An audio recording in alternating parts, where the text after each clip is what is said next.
sindarongora nicyo bakugaye kandi nta nubwo ari ikosa nshatse nanabireka kiguye kimwe nuko ushaka gusanga wayi ejo no bakaba bari kumota amafaranga no gukora urukundo ntibijyana. Iki cyakubabaje 2025 Ezra Joas? 2025 nzi ko izarangira mfite umukunzi. Iki kiganiro cyacu reka tugitangire nkubaza ikibazo kigira kiti: ese uramutse ufite imyaka 25 y'amavuko maze umuntu akaguha amafaranga angana na miliyoni 5 maze agahita akubwira ati zana umugore, ndatekereza ko niba utuye ahantu h'icyaro ushobora guhita ubyemera, naho niba uba ahantu hasa nk'aho ari umujyi ushobora gudahita ubyemera uti kuzihe mpamvu? Iyo mpamvu niyo shaka ngo umbwire aho ngaho muri comment. Andika muri comment impamvu waba utekereza ibitera. Reka nkwibariza kandi kabazo koroshye cyane. None se nk'ubu ngubu waguha amafaranga nk'ayumwe wifuza muri aba ngabo ubona kuri screen yawe, ninde wahitamo? Ese wahita uzana umugore se niba ari amafaranga yaburaga?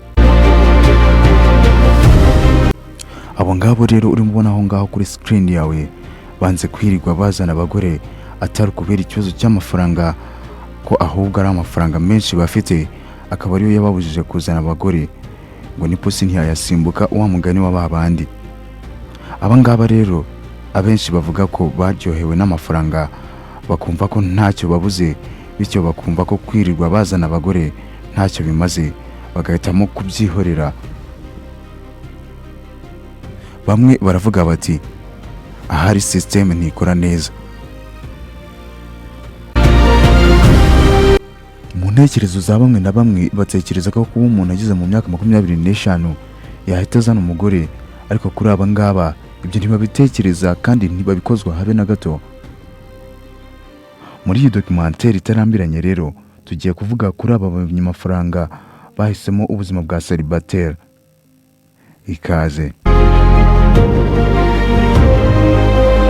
Mwibutse ko rero ahangaha wageze kuri YouTube channel yitwa Bugingo Empire. Icyo tugusaba ni akantu koroshye cyane, ni ugukanda subscribe. Reba ahantu handitse ijambo subscribe maze urikandeho ube umuterankunga wa Bugingo Empire. Njye nitwa Joseph Bugingo, reka nkwihere ikaze muri iki kiganiro. Mwibutse ko kandi wakanda like niba wumva iyi video ikuryoheye.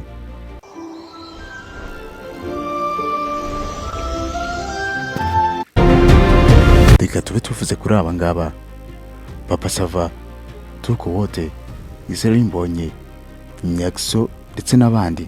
sindarongora nicyo bakugaye kandi nta nubwo ari ikosa nshatse nanabireka kiguye kimwe nuko ushaka gusanga wayi ejo no bakaba bari kumota.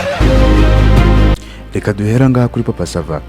Papa Sava ni umusore w'umuseribateri ukaba mu myaka isaga 40 ndetse n'izindi, akaba akiri umusore. Benshi bamuzi nk'umukinnyi wa filime ukomeye cyane hano mu Rwanda, umusizi, umuririmbyi, umukinnyi w'ikinamico, akaba anakesha imihango y'ubukwe bwa Kinyarwanda. Kubera ubuhanzi bwe rero wigeze no gukorwa mu ntoki n'ikiganza cy'umukuru w'igihugu muri kiye, bitewe n'umuvugo mwiza yari yavuze imbere ya perezida, maze perezida aravuga ati nimumurebera agafanta. Ngo nubwo wamuhaye ibihumbi 50 ntibyamushimishije cyane nk'ikiganza cy'umukuru w'igihugu cyamukoze mu ntoki.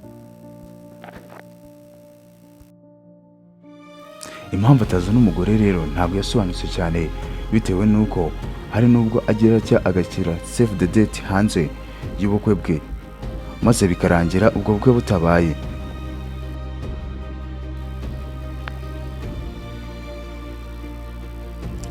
Uyu nguyu we yitwa Tuko Wote. Tuko Wote we azwi mu gukina filime gusa, kuko yanamenyekanye cyane muri filime yitwa Bamenya Yabamenya, ari nawe witwa Ramadhan. Ni umusore nawe ugaragara nk'ushaje, ni nk'umusaza neza bitewe n'imvi ze zabaye uruyenzi, ngo nubwo zitajyanye n'imyaka ye. Amazina ye mu busanzwe yitwa Irungarongi, nayo mazina ababyeyi bamwise. Yavukiye muri Kongo bitewe na ya mateka twese tuzi kandi dusobanukiwe cyane yo mu 1994. Aherutse gutangaza umukunzi we bari bamaranye iminsi, ubu ntituzi aho bigeze, gusa nitubikurikirana neza tuzababwira. Gusa ngo hejuru y'ibyo ngo ntagendera kuri pressure z'abantu ngo kuko we atari bo ngo kandi ko agomba kugendera kuri pressure ze kuko abatazi igituma abandi bantu bamushyiraho izo pressure.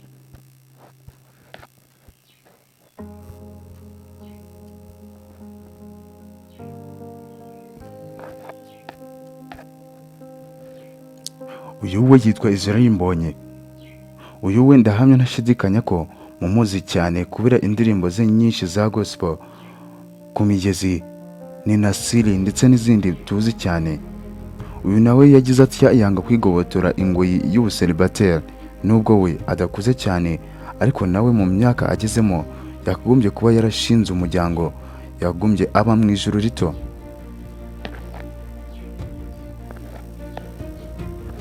Uyu nguyu nawe akitwa Nyakso. Nyakso nawe ntabwo akuze cyane ariko nawe mu myaka afite yakugombye kuba afite umugore ndetse n'abana nka 2. Niba hari igitekerezo ufite kuri aba bantu tumaze kukubwira cyandika muri comment kiri buze kutugeraho nka Bugingo Empire. Ni naha dusoreje rero ikiganiro twe twabateguriye. Turagushimiye wowe twabanye. Njye nitwa Joseph Bugingo. Mukomeze kugira ibihe byiza. Turabakunda naho butaha Imana ibarinde.